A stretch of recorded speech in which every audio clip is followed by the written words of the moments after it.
Hello everyone, this is Dave, and today I'm going to be making a natural burlap Valentine's Day wreath with a reverse canvas painting.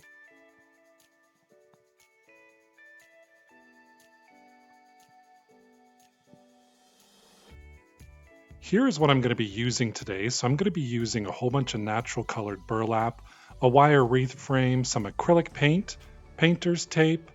I have a canvas here, it's a stretch canvas, and a little grapevine wreath heart, Chanel stems, and a mask, along with some paintbrushes, water, and I would have a rag handy as well. Don't forget that handy dandy plastic ties, my glue gun, and glue sticks. And that's my list for today. So, for starters, let's all put on our masks when we wear burlap. Fibers get in the air, causes itchy throats, and all that other wonderful stuff. So, I usually wear a mask. So, to start, I'm going to anchor with this clip tie.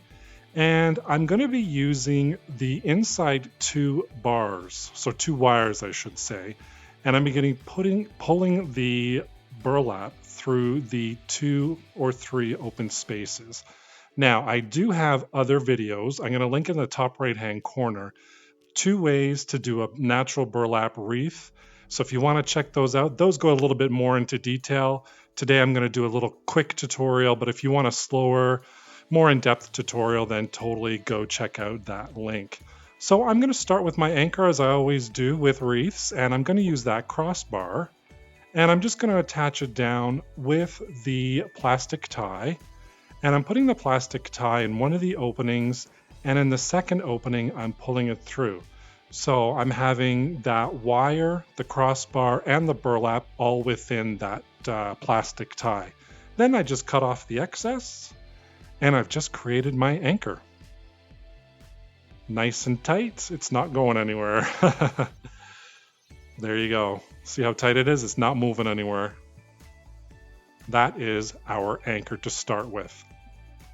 So what we're going to be doing is we're going to be pushing the top of the burlap and the bottom of the burlap through the openings there, such that the wire lays in between in the middle of the burlap ribbon.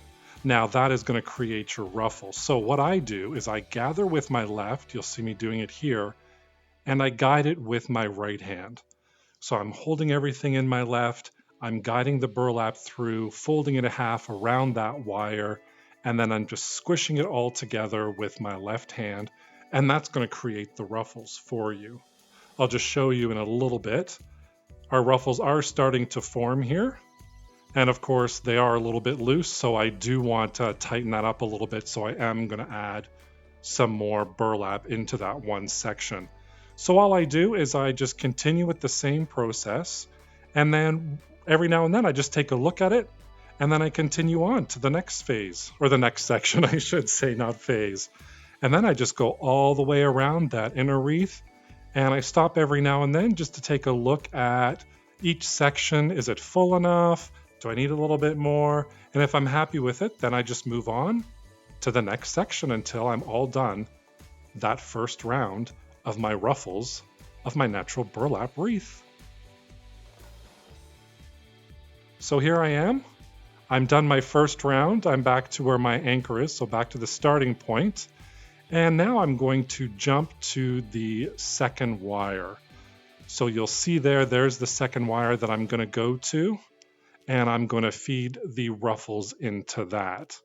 So with the same method we did before, the top portion of your burlap ribbon goes in one section, one opening, and then the bottom we feed through the other opening, and that wire stays right in the middle as we fold the burlap in half.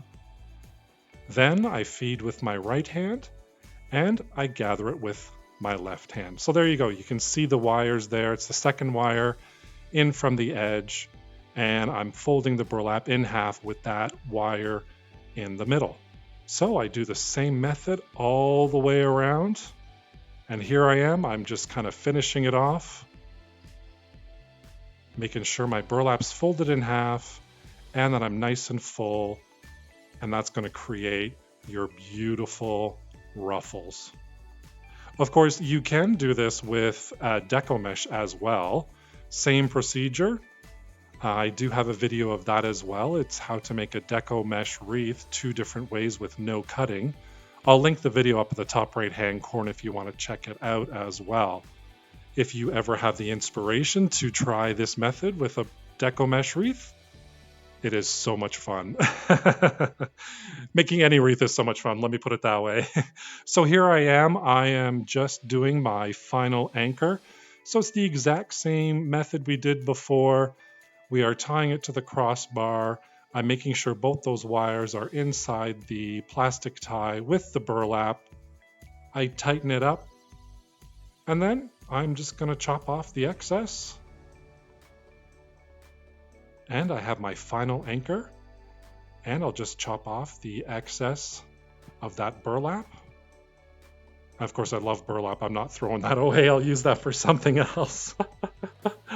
There we go. So our wreath is all done. I'm just going to fluff it up and take a look at it and see what it looks like. I'm actually really happy with that. And of course, here we go with our reverse canvas painting. And I'm just going to start with my canvas. I'm going to get myself ready with some water, a rag.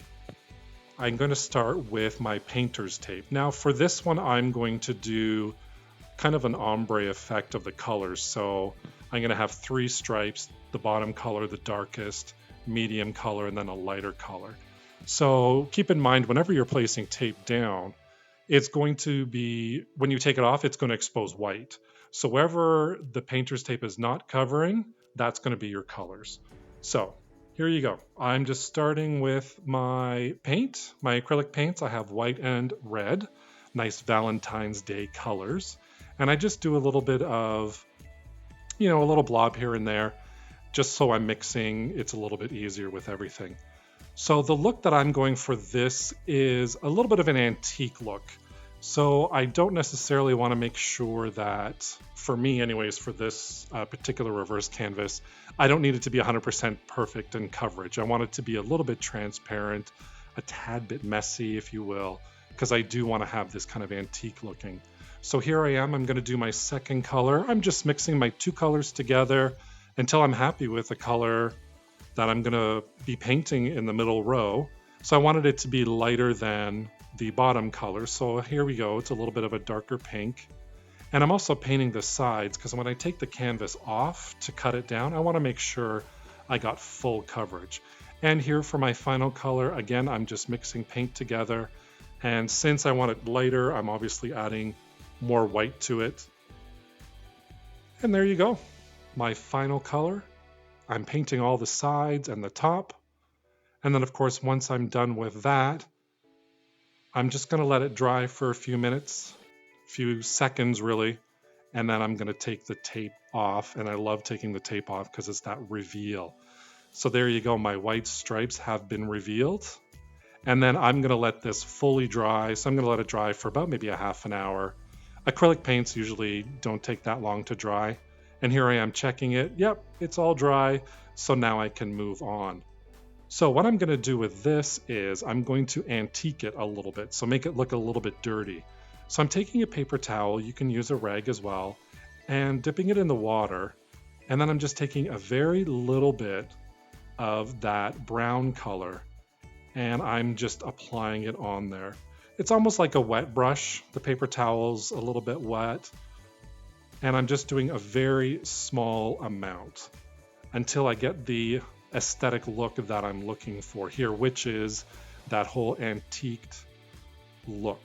Of course, a friend of mine, Susie, if you haven't seen her channel, her name is Susie Stuff. Totally go check her out. She is phenomenal at doing DIYs and crafts that just make you smile. I'll link her channel up in the top right hand corner. Anyways, her and I were having a conversation about antique versus primitive versus farmhouse. So this is kind of, I guess, a quote unquote primitive look where it looks a little bit antique-y.